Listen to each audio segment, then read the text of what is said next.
పురాతన కళలను ఎంతో ఇష్టపడేవాడు.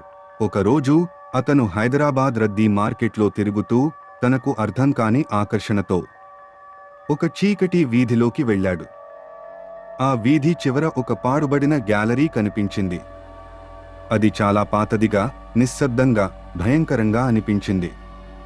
గ్యాలరీ చుట్టూ గాలి మరింత నిశ్శబ్దంగా, ట్రాఫిక్ సౌండ్ పూర్తిగా మాయం అయినట్లు అనిపించింది.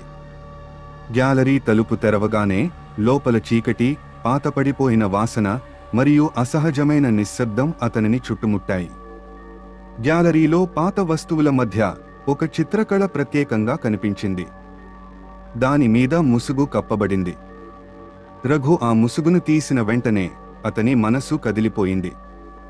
ఆ చిత్రంలోని స్త్రీ అందంగా, కానీ భయంకరంగా కనిపించింది. ఆమె రూపం నాజూకుగా ఉన్నా చూపు చాలా గట్టిగా, కత్తిలా కనిపించింది. ఆమె కన్నులు గాఢంగా, సజీవంగా ఉండి రఘు ప్రతి కదలికను గమనిస్తున్నట్లు అనిపించాయి. అతను ఆ చిత్రాన్ని చూస్తూ మునిగిపోయి ఉండగా ఒక్కసారిగా అతని చెవిలో ఒక గుసగుస వినిపించింది.